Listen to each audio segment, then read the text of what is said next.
Todos estão me ouvindo bem? Estão vendo minha tela? Se tiver algum problema, podem mandar aqui no chat, tá bom? Então, vamos iniciar. É a nossa última aula de técnicas construtivas. A partir da semana que vem, daí eu vou entrar mais específico dentro dos sistemas construtivos. Mas hoje a gente já vai falar um pouquinho do sistema mais convencional, que é o sistema de alvenaria. O sistema de alvenaria é aquele que usa tijolos, blocos de concreto, areia, cimento. Então, o sistema mais convencional, mais comum, né? Que a gente viu até todos os materiais que os compõem nas aulas passadas.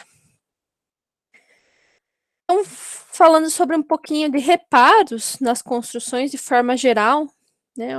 Algumas coisas que precisam ser trocadas, como arrumar essas coisas, que equipamentos, que materiais são necessários, de uma forma bem simples, tá? Falando de alguns conceitos importantes antes de falar desses reparos. Então, alguns conceitos você já conhece, outros talvez sejam novos para vocês. Então, o primeiro conceito é o traço. O traço vocês viram na aula de concretos, que ele serve para fazer a dosagem do cimento. E ele é representado na forma de números e 2 pontos, né? Então, por exemplo, aqui numa dosagem que tenha cimento, areia, pedra e água, ele vai ser representado por esses números separados por 2 pontos, onde o primeiro número indica o volume de cimento, o segundo o volume de areia, o terceiro o volume de pedra. Geralmente a água não aparece, mas se aparecer, ela sempre fica no final desse traço, né? Porque a água, dependendo da aplicação que você vai fazer, se é um concreto, uma argamassa mais específica, ela pode variar bastante, né? Então, por isso que muitas vezes ela não aparece, porque ela que dá a trabalhabilidade da massa. Então, para algumas pessoas, menos água vai ser melhor, para outras pessoas, mais água vai ser mais fácil de trabalhar. Lembrando que a água ela é inversamente proporcional à resistência do concreto. Então, quanto mais água eu tiver na mistura, menos resistente vai ser esse concreto no final. Pode ter vários problemas ocasionados pelo excesso de água. Posso ter separação dos componentes do concreto, porque a água vai fazer com que os componentes mais leves, como a areia e o cimento, flutuem, e os mais pesados fiquem mais para baixo, que seria as pedras e os agregados graúdos, né? Então tem que cuidar muito com esse excesso de água. Dentro dos materiais à base de cimento ainda, nós temos outro conceito que seria a cura, que é o processo de adquirir resistência mecânica, tanto do cimento como da argamassa ou quanto do concreto de forma geral, né? Então, esse processo de cura, principalmente para o concreto, ele tem que ter um cuidado muito especial, porque a gente viu algumas características do cimento que, à medida que ele ganha resistência, ele aquece muito, porque ele tem uma resistência, ele tem, uma reação exotérmica. Então, ele aquece e ele pode expandir com esse aquecimento, porque a gente sabe que, geralmente, os materiais que aquecem, eles expandem de tamanho. E, à medida que ele for resfriando, ele pode ocasionar a fratura desse concreto. Então, tem que tomar muito cuidado para que essa água, no final, ela não saia muito rápido e não quebre o concreto todo durante o processo de cura. Então, por isso que a gente vê com frequência na concretagem que o pessoal vai colocando água ou coloca mantas, né, ou panos úmidos em cima desse concreto para evitar que ele perca água com muita rapidez. Outro conceito muito importante que tem a ver com essa expansão dos materiais seria a junta de dilatação. Então, até eu coloquei alguns exemplos de juntas aqui, que seria o que separa mesmo os materiais. Essas juntas são muito importantes porque, dependendo da temperatura que esse material está, ele pode expandir se tiver muito calor ou pode retrair se tiver muito frio, né? Seria a famosa expansão térmica, entra dentro das propriedades térmicas dos materiais. Então, para evitar que esse material se descolhe ou se ele quebre, tem que fazer um estudo bem detalhado do que seria essa junta de dilatação e qual o melhor material para fazer parte dessa junta. Aqui tem, na primeira imagem, uma ponte e uma junta entre esses dois concretos, essas duas peças de concreto da ponte. E, além disso, outros conceitos seriam os aglomerantes, que são os materiais que são responsáveis por fazer a aglomeração dos outros, né? Ou seja, são eles que ligam os materiais e as estruturas que faz com que o componente se torne um só, né? Então, eles colam esses componentes.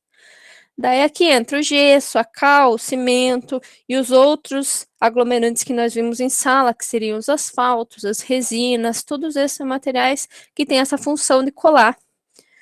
Dentro aqui dos gessos, só abrindo um parênteses, os mais utilizados na construção civil é o gesso estuco, porque ele é o mais comum pelo acabamento, ele é muito fácil de lixar. Em contrapartida, também existe o gesso acartonado, que é o drywall, que a gente viu nas aulas também, que é o gesso composto por duas lâminas de papel cartão em volta, né? Então, o drywall, ele, apesar de ser muito mais caro do que o gesso normal, ele tem uma vantagem muito grande, que ele apresenta resistência à tração por causa do papel. Então, a gente sabe que a maioria dos materiais cerâmicos, eles não têm resistência a nenhuma tração, ou seja, eles sofrem uma fratura frágil, eles não se deformam à medida que eu coloco uma tensão em cima deles, né? Então, a exceção, nesse caso, o único material que teria essa resistência à tração seria o drywall por causa do papel. Além disso, a instalação dele é muito mais limpa, porque ele já vem nas placas, né, no tamanho certo, e a secagem é mais rápida também. Continuando agora, dentro da alvenaria convencional, outros conceitos importantes, principalmente em reparos na construção, reparos mais rápidos, a gente precisa saber o que seriam esses revestimentos na alvenaria. Então, geralmente, um sistema de alvenaria convencional, ele é feito ou com tijolo ou com bloco de concreto, igual eu falei para vocês no início da aula. Daí, em seguida, tem uma camada que a gente chama de chapisco, que vai ser, eu já mostro a composição para vocês. Então, é um revestimento mais rústico, uma superfície bem porosa, então tem vários locais ali que vai dar para enxergar o tijolo, a alvenaria, o bloco dentro mesmo. Que seria a primeira camada, né, desse revestimento. Nesse chapisco também eu posso colocar algum aditivo, tanto para melhorar a adesão, quanto para melhorar o fato dele não absorver umidade, ou seja, ser impermeável, para não passar a umidade para a alvenaria. Por segundo, eu tenho outra camada, que é o emboço, que seria uma camada de regularização. Então, ele vai em cima do chapisco. E, por fim, tem o reboco, que é a camada mais lisa, que é preparada para receber o acabamento final, ou a massa corrida, ou uma camada de gesso, ou a pintura, né? Então, essa última camada feita de argamassa. É importante a gente ter em mente o que são alguns equipamentos que são muito utilizados na construção civil, como o nível, que eu acredito que todo mundo conheça, que é esse equipamento aqui que tem a água dentro, né, e uma bolinha de ar, que indica se a bolinha estiver bem no meio, quer dizer que a minha parede, ela tá bem nivelada, ela está na horizontal de forma correta, ela não tá torta, né? E tem o prumo, que seria como se fosse um nível, só que vertical. Aqui eu coloquei até um link de um videozinho de um rapaz usando o prumo numa parede para mostrar como que é o funcionamento dele, mas eu vou ilustrar para vocês também mais para frente. Caso vocês tenham curiosidade, vocês podem ver esse link depois, tá? Até aí, pessoal, tô falando muito rápido? Tô falando muito? Estão me acompanhando? Tranquilo? Tranquilo. Então, continuando. Se for alguma coisa confusa, deem um grito aí, mandem mensagem, tá? Além desses equipamentos que eu mostrei para vocês, que seria o nível e o prumo, a gente pode construir. É muito comum fazer a construção de um nível na obra usando uma mangueira. Então, por exemplo, uma mangueira fina e transparente, com mais ou menos 1 centímetro de diâmetro. Não mais do que isso para não usar muita água, não menos do que isso, porque senão é difícil de enxergar a água, né? Também água e um lápis para fazer marcação. Então, essa mangueira funciona de forma bem simples. Eu encho ela com água, daí percorro ela nas medidas que eu preciso, que eu quero nivelar. Então, sempre essas mangueiras, se elas estiverem abertas para a atmosfera, elas vão apresentar a mesma altura, independente da distância, independente do formato dessa mangueira, certo? Sempre vai ter a mesma altura. Então, essa é uma forma bem eficaz de garantir o nivelamento. Acho que dá para entender bem o funcionamento pelas imagens, né? E isso ocorre por causa do princípio dos vasos comunicantes, que diz que os líquidos tendem a manter o mesmo nível independente da forma do vasilhame que os contém. Então, desde que eles tenham uma ligação entre eles, sempre vai ter a mesma altura final. Certo? Falando um pouquinho sobre a preparação dessas camadas, mais para frente a gente vai falar da construção da alvenaria, mas vou falar das camadas antes, que são feitas todas de argamassa. As composições, elas são bem diferentes, né? Então, para o chapisco, a gente usa uma argamassa de cimento e areia média ou grossa. Então, ela já tem uma granulometria maior no traço de 1:3. Então, 1 de cimento para 3 de areia. Então, é bastante areia nesse caso. Ele deve ser uniforme e vai ser aplicado com uma pequena espessura. Dá para ver que dá até para enxergar os tijolos atrás desse chapisco. O acabamento é bem áspero, quanto mais áspero é mais fácil de eu aderir a segunda camada em cima dele. Então é por isso que eu já não coloco o reboco direto, eu tenho que fazer essas camadas antes, para garantir que ele fique bem aderido à parede e não descole. Então a quantidade de água utilizada é o suficiente para que a massa fique mole, mas não fique escorrendo. O processo de cura, ou seja, o processo de endurecimento desse chapisco, eu posso usar até 24 horas da aplicação, para depois colocar já a segunda camada, que é o emboço. É muito comum aqui nesse chapisco utilizar cola branca de 1:12, ou seja, 1 litro de cola para cada 12 litros de água. Isso facilita com que ela adera à parede, porque o tijolo ele tem a superfície dele é bem mais lisa, né? Então, para garantir que ele cole bem, de forma bem eficiente, posso colocar cola. Cola normal, cola branca. Daí, em seguida, tem um emboço, que já é uma camada mais refinada. Aqui eu achei bem interessante essa imagem, que mostra bem a diferença entre as 3 camadas que vão em cima da alvenaria. Nesse caso, vai cimento, cal hidratado e areia média, não vai mais areia grossa. No traço de 1:2:3, então 1 volume de cimento para 2 de cal para 8 de areia. Então, vai bastante areia também. E a água, ela é acrescentada de forma que você consiga trabalhar com ela na posição vertical e que ela tenha uma consistência bem firme. Para evitar a infiltração, eu posso colocar um aditivo de impermeabilizante no emboço ou posso pôr no chapisco também, mas geralmente usa-se no emboço. Para aplicar esse emboço, tem que molhar o chapisco levemente, então eles usam geralmente, chama de pincel brocha para fazer isso, molha o pincel e joga na parede, para que eu consiga colocar um emboço de forma eficiente. Se eu deixar o chapisco muito seco, o emboço vai perder toda a água para o chapisco e pode perder propriedades mecânicas e descolar. E essa camada do emboço, ela tem que ter um tamanho bem fino, no máximo 2 centímetros.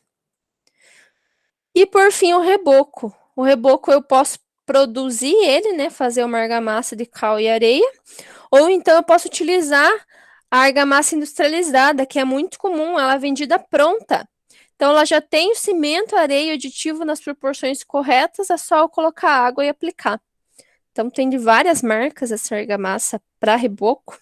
Então, aqui está até escrito ideal para reboco, porque a areia ela é mais fina, nesse caso, para dar um acabamento melhor.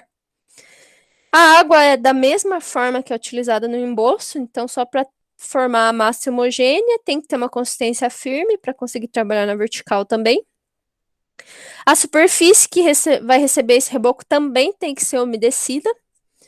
E esse reboco é executado depois da colocação de peitoris. Então, aqui tem um exemplo de peitoril de janela. Tubulações elétricas, então aqueles cabos elétricos que passam, né, dentro da estrutura. Tem aqui alguns exemplos também. Antes das guarnições e dos rodapés também. Então, isso daqui eu coloco depois de fazer o reboco. Isso daqui é antes, isso aqui é depois. Então, a preparação, né, do reboco, ele é executado com uma desempenadeira de madeira. Então, aqui tem um exemplo desse equipamento, bem simples, muito utilizado, né? Tem uma espessura de cerca de 5 milímetros. Essa daqui já é aparentemente bem mais grossa, é usada mais essa daqui que está na imagem. Essa aplicação desse reboco é feita de baixo para cima e a superfície, ela deve ser regularizada e umedecida por meio da aspersão de água com esse pincelzão aqui, que é o pincel broche. Então, aqui aparece até a imagem do cara jogando água na parede e lixando ali com a desempenadeira, né? Em seguida, depois de aplicar esse reboco, faz o acabamento final com a desempenadeira com espuma para dar um acabamento mais bonito e absorver o excesso de água. E antes de aplicar o reboco, a gente fala que a massa tem que estar curtida. Então, curtir a massa é ter um tempo para ela descansar, porque vocês viram que no emboço vai uma quantidade bem grande de cal na composição. Então, para garantir que o cal fique totalmente hidratado e ele não aqueça, não reaja com o revestimento, tem que deixar um tempo aquele emboço, para depois somente eu fazer a aplicação desse reboco. Agora, falando brevemente sobre a alvenaria convencional, levantamento de paredes, aqui tem o exemplo do prumo que eu falei para vocês, que tem um videozinho, mas ele funciona dessa forma. Você tem que nivelar ele com a parede de forma que ele fique bem certinho, mostre que está realmente na vertical, não está entortado, não está afastado, né? Então, a forma da aplicação é bem simples. Aqui também tem um exemplo da utilização. Então, para iniciar o levantamento de paredes, né, depois de fazer toda a fundação, arrumar todo o solo, eu começo iniciando pela primeira fiada, que seria a primeira linha de tijolos. Então, aqui tem a primeira fiada dessa construção aqui, para exemplificar para vocês. Então, essa primeira fiada, ela é chamada de destacamento e serve para fazer a marcação onde vai ficar a parede, onde você vai levantar ela. Depois vai se erguer alguns tijolos nos cantos para fazer o brumo. Geralmente em todos os cantos se erguem esses tijolos até uma altura desejada. Então perceba que, por exemplo, tem uma parede inteira, nos cantos eu subi esses tijolos. Então eu vou acertar a linha vertical com o prumo, que vai ser a referência para que minha parede esteja reta. E depois vou traçar uma linha, vou colocar uma linha entre essas duas pontas e vou nivelar com o nível ou com a mangueira de água, né? Amarrando de um canto até o outro, prendendo com prego. Então, vocês sempre veem, né, nas construções, não sei se vocês já viram uma construção, né? Acredito que todos sim. Então, tem uma linha que passa de um ponto até o outro da parede. Aqui, ó, tem um exemplo. E essa linha que vai servir de guia para eu saber se a altura dos meus tijolos está correta. Se eu não tenho um mais baixo que o outro, por exemplo. Daí os tijolos são assentados, fiada por fiada, em um cordão de argamassa de cerca de 2 centímetros. Então, aqui eu coloco uma argamassa especial para colar esses tijolos. E a sobra ela é retirada com aquela espátula, colher. A argamassa de assentamento, então ela tem a composição de cimento, cal e areia, no traço de 1 para 2 para 8. A água, novamente, é mais no olho para garantir uma trabalhabilidade, uma consistência pastosa que não desmanche, que não escorra. Então, ela tem que ficar firme aqui em cima do tijolo. E essa linha nivelada, ela vai subindo à medida que a parede vai sendo construída, para que eu faça todas as linhas da mesma altura. E lembrando também que esses tijolos, eles têm que ser cruzados. Então, eles não ficam um empilhado em cima do outro perfeitamente, eles cruzam, né? Então, esse cruzado de fazer um no intermediário do outro não é à toa. Isso daqui faz com que o meu assentamento tenha uma resistência mecânica melhor. Se eu assentar um em cima do outro, bate um vento, cai a parede inteira, certo? Então, para evitar que eles se descolem é feito dessa forma cruzada. Além, né, da parede de cimento, das camadas de revestimento, a gente também tem a opção de utilizar um piso de cimento queimado, aproveitando que estamos falando de cimento. É um piso que eu particularmente acho bem interessante. Então, esse piso, ele tem até aqui algumas imagens bem bonitas, utilizado bastante em estacionamento interno, né? Então, em alguns locais aqui tem uma loja com esse piso também de cimento queimado. Esse piso ele pode ser aplicado em cima do piso convencional ou sem o piso embaixo, né? Só com acabamento com reboco. Nesse caso, essa argamassa ela é feita de cimento e uma areia bem fina, uma areia num traço de 1:3, aplicada em quadros alternados, como um tabuleiro de xadrez. Tem uma espessura bem grande, né? Quase 3 centímetros, né? Dependendo do caso. Quando for utilizado chapisco, pode ser um pouquinho menor, podendo variar de acordo com a regularidade da superfície do contrapiso que tem embaixo. Geralmente se usa um aditivo plastificante. O plastificante ele serve para melhorar a trabalhabilidade sem que eu precise colocar mais água. Então eu coloco esse aditivo, minha massa fica mais mole e eu não preciso adicionar tanta água para ela trabalhar. Isso faz com que o material seque mais rápido e, né, ganhe consistência de forma mais rápida também. E nesse caso, esse piso é alisado com uma régua metálica e depois de pronto, quase pronto, né, a argamassa, eu jogo cimento seco por cima. Uma razão de 0,5 quilo por metro quadrado, aproximadamente, então um pouco assim por cima. E eu aliso depois com uma desempenadeira, que é aquele equipamento que eu mostrei para vocês, só que de aço, sem pressionar muito essa argamassa base. Então ele vai aderir ali em cima e vai formar essa vista bonita aqui, esse acabamento bonito. Caso tenha junta de dilatação, então vocês percebem que tem aqui o piso por baixo com junta. Então, onde tem esse abaixado é a junta de dilatação. No contrapiso, então, deve ser respeitadas e reproduzidas no revestimento novo também. Aqui é aquela imagem que eu mostrei anteriormente para vocês. Tranquilo até agora, pessoal? Várias informações? Tranquilo. Então, agora vamos ver um pouquinho sobre os azulejos. Daí, um pouco sobre pintura também mais para frente. Daí, finalizamos. Então, quando eu for fazer uma obra com azulejo, a gente tem que assentar ele, né? Antes de assentar, verificar se todas as instalações elétricas e hidráulicas já foram executadas. Nos pontos que eu tenho instalação hidráulica ou elétrica, esse azulejo ele tem que ser recortado e não quebrado, e as bordas elas têm que ser lixadas ou esmerilhadas para ficar lisa, sem irregularidades. Em alguns cantos externos, né, por ser um material muito frágil e ele pode ser cortante também, eu posso utilizar um arremato de cantoneira de alumínio, isso é muito comum. Então, aqui tem um exemplo de uma cantoneira e aqui num degrau a utilização dessa cantoneira de alumínio, para evitar acidentes, também porque pode deixar um acabamento mais bonito, né, em muitos casos. Em paredes é bastante comum também, paredes de azulejo. Então, para eu ver se, por exemplo, já tem uma parede que está com azulejo e quando eu bato com o cabo do martelo, ela emite um som oco. Então, nesse caso, significa que o azulejo descolou. Geralmente, isso ocorre bastante quando tem umidade ou vazamento no local. Então, para evitar que ele se descole novamente, posso passar uma camada de impermeabilizante. Então, muitas vezes, essa camada pode ser feita até mesmo com asfalto líquido, que eu mostrei para vocês nas aulas de aglomerante. Então, passo uma camada desse asfalto na parede, ele já impermeabiliza e não passa mais água.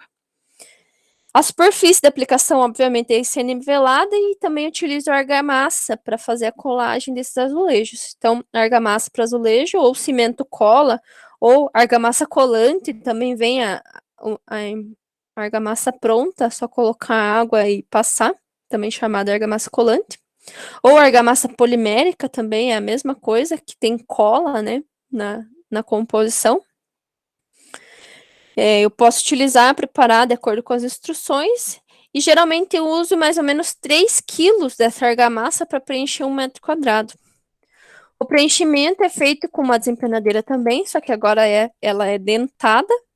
E eles vão ser fixos nesse cimento cola, batendo neles, né, com um cabo de martelo ou com alguma outra coisa, algum outro equipamento. E após a secagem é aplicado um rejunte entre esses azulejos para deixar um acabamento mais bonito. Geralmente a gente cola eles com uma distância pequena um do outro, justamente por causa da expansão térmica que pode ocorrer, né? Então, se eu deixar eles muito perto um do outro e tiver num clima que seja muito quente, por exemplo, eles vão aumentar de tamanho e vão trincar. Então, sempre é ideal deixar um espacinho entre eles. Então, aqui mostrando igual esse assentamento, tem um espacinho entre os azulejos, justamente para que, se tiver um dia mais quente, eles expandam sem quebrar. Essa argamassa, ela vem de várias cores, ela vem pronta, né? Muitas vezes é só aplicar, não precisa pôr o rejunte, aliás, não precisa pôr nem água, nem nada, já vem pronto. E geralmente se coloca uma camada bem grossa, retira o excesso com um pano, depois de forma bem simples. Após a cura da argamassa de assentamento, esses azulejos têm que ser batidos, principalmente nos cantos, e se tiver oco, já sabe, né? Descolou, tem que retirar e refazer. Isso é o mesmo princípio utilizado para piso de cerâmica também, tanto azulejo quanto materiais à base de cerâmica.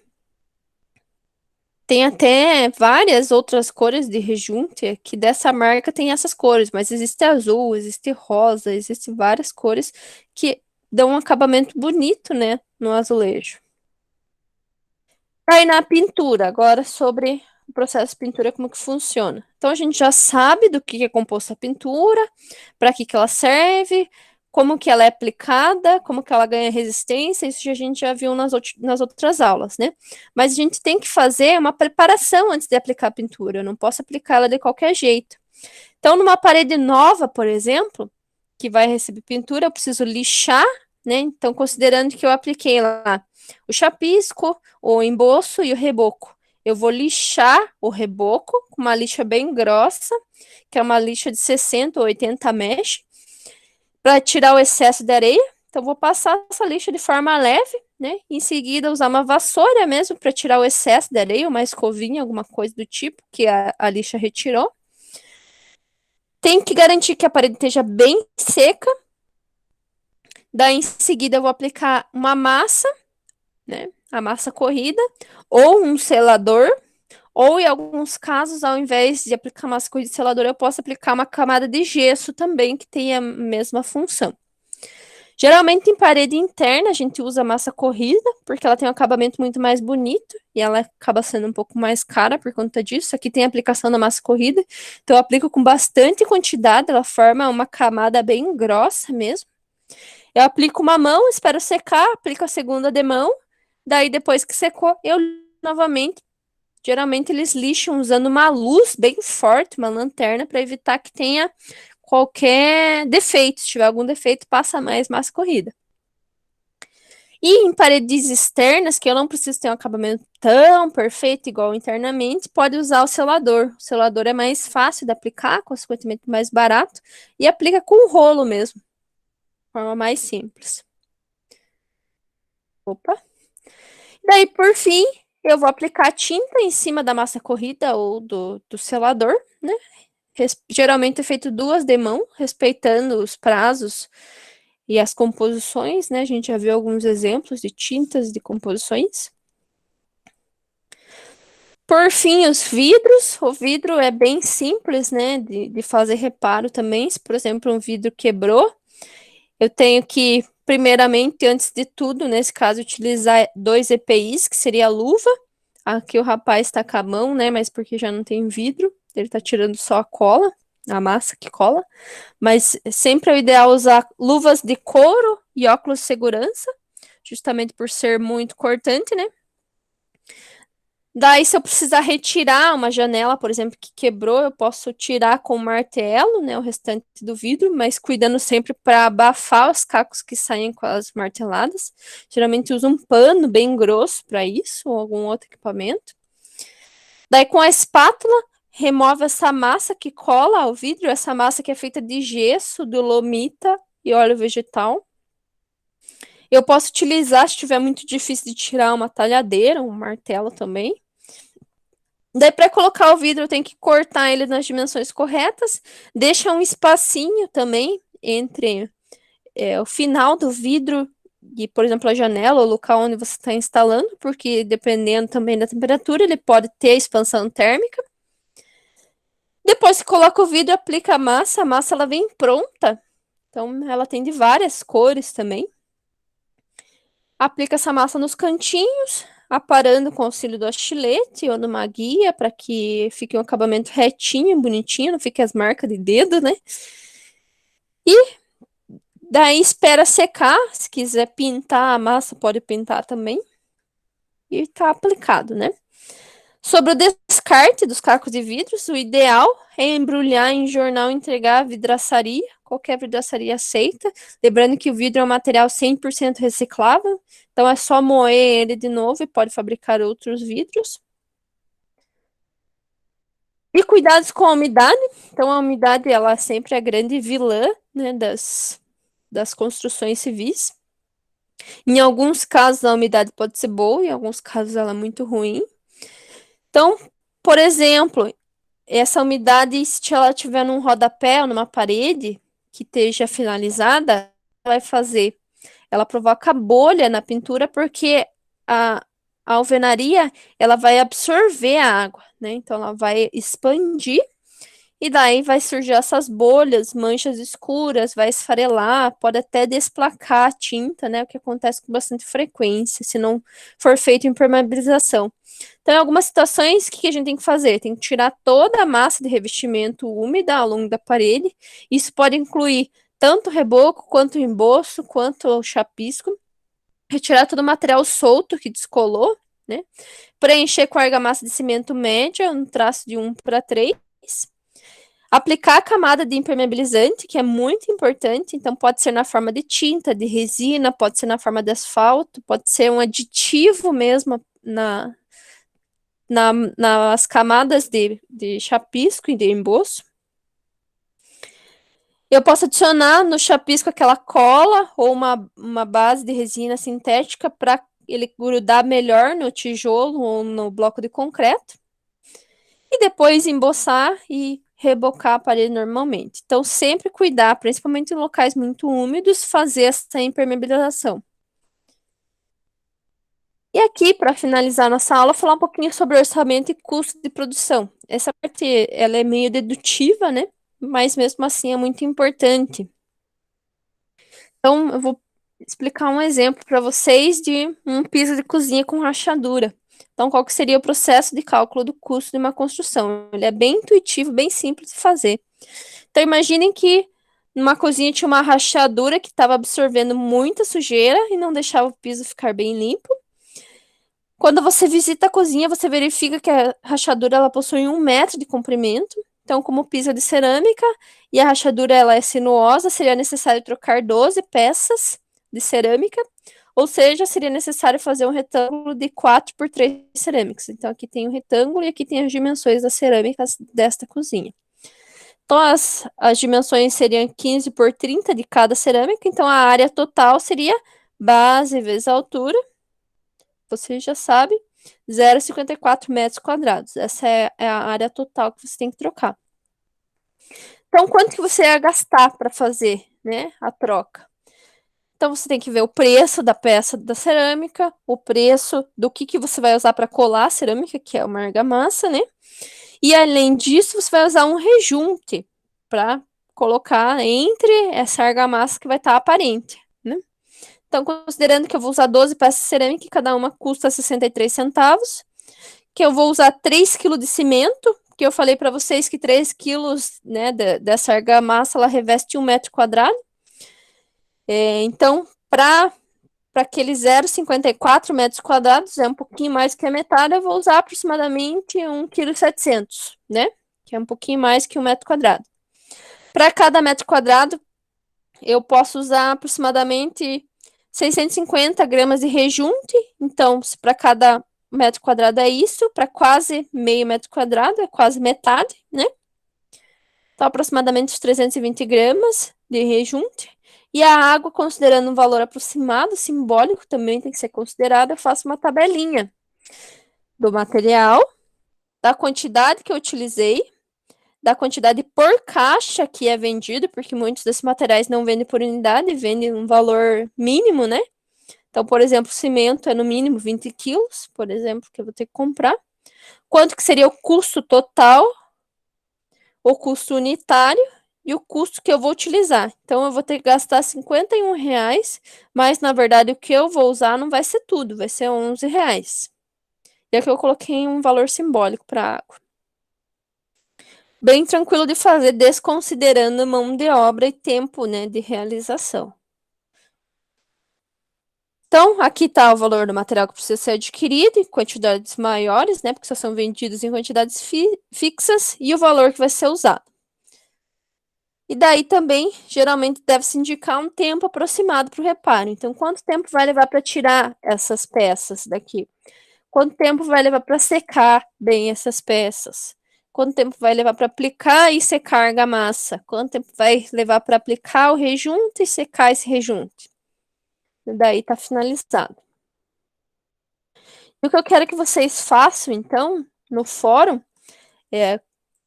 queria ver com vocês para fazer um fórum um pouquinho diferente essa semana, para vocês treinarem um pouquinho disso, tá?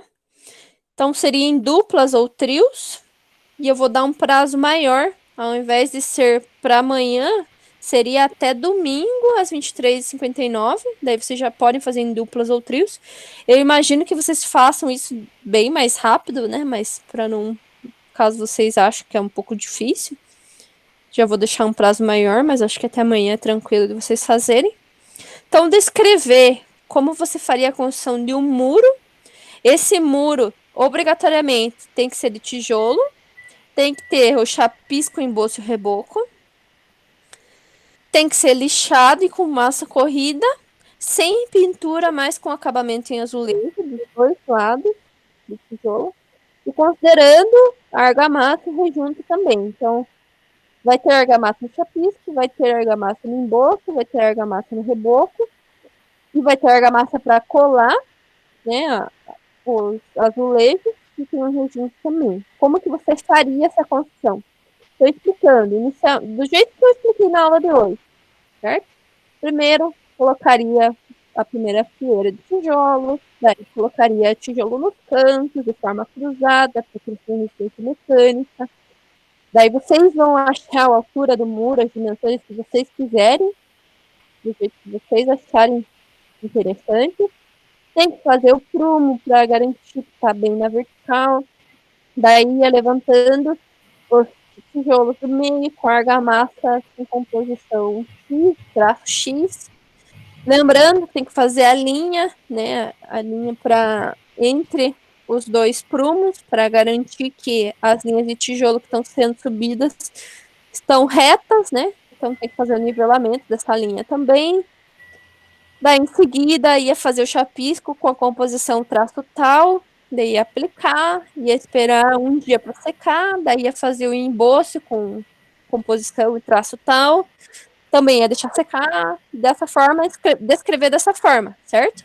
Quanto tempo você ia deixar secar o emboço, quanto tempo ia deixar secar o reboco, ia lixar com quantas lixas, uma ou duas lixas, do jeito que vocês acharem melhor. Daí depois passar a massa corrida. A massa corrida vocês iam comprar pronta ou não ia? Quanto custa a massa corrida pronta, né? Daí depois ia passar. Quanto tempo ia deixar secar essa massa corrida? Daí vocês vão aplicar argamassa colante, vocês vão comprar pronta também ou não, né? Aplica essa argamassa, coloca o azulejo. Se vocês quiserem pegar uma imagem, as dimensões do azulejo, ficaria bem legal também para ilustrar. E daí aplicar o rejunte nesse azulejo. Quanto mais ou menos esse rejunte vocês imaginam que ia usar. Descrever um orçamento básico sem mão de obra, só desses materiais. Então, considerem um muro pequeno, tá? Quanto menor, mais fácil de vocês conseguirem prever isso. E todos esses valores de dimensões que podem tirar da internet. Lembrando que na hora de postar, mesmo que vocês façam em duplas ou trios, podem dividir esse trabalho e juntar depois também, tá? Eu faço a parte do levantamento da parede, outro faz a parte do revestimento, outro faz a parte do azulejo. Depois vocês juntam tudo, só que todos têm que postar, para que eu consiga contabilizar a presença. E no caso de vocês fazerem equipe, ou se vocês quiserem fazer individual, não tem problema também. Mas na equipe eu gostaria que vocês escrevessem no início, quando vocês forem postar, o nome da equipe inteira, que daí eu vou corrigir só uma vez da equipe inteira, né? Mas eu vou ter que ver se todo mundo postou para contabilizar a presença. E é isso, pessoal. Ficou alguma dúvida? Conseguiram entender o que é para fazer? Sim, tranquilo, professora. Acho que se vocês fizerem em duplas ou trios, fica mais fácil, né? E não esqueçam de todos postarem para vocês ganharem a presença da aula. Mas dá para fazer individual, né, professora? Pode fazer individual, mas não sei se não fica meio trabalhoso fazer individual. Entendi, tudo bem.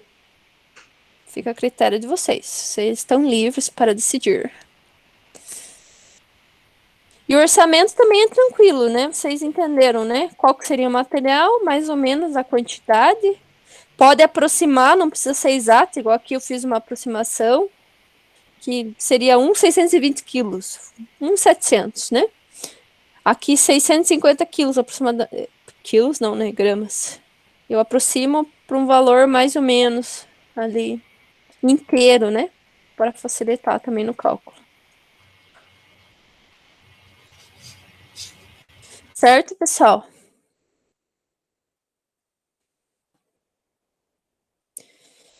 Então, da minha parte é isso. Queria aproveitar o momento e perguntar o que vocês estão achando da disciplina de conforto térmico, se vocês estão com alguma dificuldade, se vocês gostariam de alguma ajuda, porque eu vi que tem na biblioteca online, então no Sesumar, o livro que eu estou usando. Então, tá tudo lá bem descritivo, bem didático, vocês podem procurar lá o Incropera. Vou escrever aqui no chat para vocês. Que é de transferência de calor. Então, se vocês tiverem alguma dificuldade, vocês podem pegar o livro. E tem aquela norma também que eu comentei com vocês, que fala todas as variáveis. Tem uma norma que faz cálculos também. Se vocês quiserem, eu posso postar para vocês lá no estúdio, dentro da disciplina de conforto térmico, para ajudar. Não sei se para vocês está tranquilo, se vocês estão com alguma dúvida. Professora, se você colocar